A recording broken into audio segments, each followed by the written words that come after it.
राजनीति पर आज चर्चा करने वाला हूं कि किस तरह की पत्रिका में योग बनते हैं तो व्यक्ति राजनीति में पूर्ण रूप से सफल होता है। मित्रों, राजनीति हमारे जीवन का सबसे अभिन्न भाग।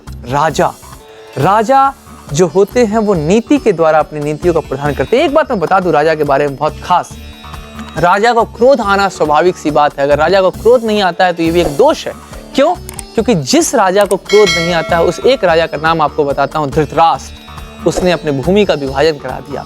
मित्रों, हमें इस बात को समझना होगा कि पहले राजनीति में व्यक्ति जाता कैसे है, क्या कारक होते हैं, किस तरह के ज्योतिषीय कारण होते हैं, क्यों कुछ ही लोग राजनीति में सक्सेस हो पाते हैं, क्यों बहुत से टैलेंटेड लोग बहुत कुछ नहीं कर पाते हैं, फिर भी कुछ ऐसे लोग होते हैं जिनकी बात जनता सुनने लगती है, जो जनता के बीच में अपनी पहचान स्थापित करते हैं। मैं बताता हूं आज वो ज्योतिषीय कारण जिसके कारण व्यक्ति राजनीति में प्रवेश करता है। पहला सूत्र, अगर आपकी पत्रिका में 2 से ज्यादा ग्रह उच्च के हैं और 1 ग्रह स्वगृही है, और खासकर गुरु, सूर्य, हमेशा ध्यान रखिएगा, जनता का सम्मान पाने के लिए, जनता की सहायता पाने के लिए शनि का बल होना जरूरी ही जरूरी है। अगर ये 3 चीजों का मिश्रण है तो आप राजनीति में सफल होंगे। अब बात करते हैं किन किन तरह के प्रभाव पड़ते हैं, किस किस तरीके की परिस्थितियां बनती हैं। आप इस बात को समझें, राजनीति प्रारब्ध में ही निश्चित हो जाती है। हर व्यक्ति राजनेता नहीं बन सकता। राजनेता बनने के लिए 2 ग्रह तो उच्च के होने ही चाहिए। 2-3 और बात बता देता हूं आपको खास राजनीतियों के बारे में। इनको क्रोध आना इनके लिए जरूरी है, हमेशा ध्यान रखिएगा। इंद्र को भी क्रोध आता है, और जिस राजा को क्रोध नहीं आता है ये गलत है, उसको क्रोध आना ही चाहिए। और एक बात और है, राजनीति में पाप ग्रह भी बहुत बड़ा इंपॉर्टेंट रोल प्ले करते हैं, क्योंकि व्यक्ति के अंदर अगर पाप ग्रह भी अच्छी अवस्था में नहीं होंगे, ताकतवर अवस्था में नहीं होंगे, तो दुश्मनों का मुकाबला कैसे करेगा, वो चालाक लोगों का मुकाबला कैसे करेगा। राजनेता की पत्रिका देखने के लिए बहुत सारे कैलकुलेशन की जरूरत है। साथ ही साथ एक और बात बताता हूं, चुनाव में जीतने की रणनीति क्या होनी चाहिए। आप अगर कोई कैंडिडेट खड़ा हो रहा है तो उसे अपनी पत्रिका पर तो अध्ययन करवाना ही चाहिए। साथ ही साथ इस बात को देखना चाहिए कि जो कॉम्पिटिटर, जो सबसे बड़ा कॉम्पिटिटर खड़ा हो रहा है उसके सामने से उस चुनावी क्षेत्र में, उसकी भी पत्रिका को एस्ट्रोलॉजर से कंसल्ट करवाए, ताकि दोनों के अध्ययन करके ये बताया जा सके कि उसके माइनस पॉइंट क्या क्या है, जिस पर वो सामने वाला जीतने वाला जो है वो वर्कआउट कर सके।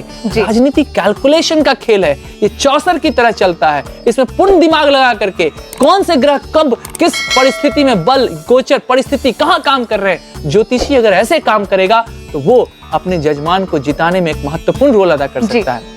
मेन बात आपको बताता हूं, सफल राजनेताओं की कुंडली में राहु का संबंध 6ठे 10वें वो 11वें घर से देखा जाता है। एक बात हमेशा देखिएगा, कुंडली के 10वें घर से राजनीति का घर कहते हैं सत्ता में भाग लेने के लिए दशमेश या दशम भाव में उच्च ग्रह बैठे ही होने चाहिए। इसमें सिर्फ शुभ ग्रहों और पाप ग्रहों की बात नहीं है, इसमें हर तरह का बलाबल देखना पड़ता है कि व्यक्ति किस तरह की परिस्थितियों में काम कर रहा है। देखिए, मैं आपको साफ साफ बता दूं कि अगर हम इस बात को समझें, मंगल आपको ऊर्जा देगा, बुध बोलने की कला देगा, शनि आपको जनता के साथ जोड़ेगा, सूर्य आपको राजा बनने का प्रतिनिधित्व देगा।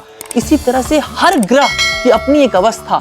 मैं आपको बताऊं, किसी भी राजनेता की पत्रिका उठा के देख लीजिए, वो अपने आप नहीं बन गए हैं, किस्मत के ही द्वारा बने हैं। ज्योतिष के द्वारा अगर उनकी पत्रिका का अध्ययन करवाया जाएगा तो मैं बता दूंगा सिद्धांत उसी तरह से कार्य करेंगे। देखिए, सिद्धांतों की बात होती है, हमेशा याद रखिएगा। ये सिद्धांत मैंने नहीं लिखे हैं, लाखों साल पहले लिख दिए गए हैं कि इस तरीके का व्यक्ति राजा बनेगा। गुरु नवम में शुभ प्रभाव में स्थिति होनी चाहिए, हमेशा ध्यान रखिएगा।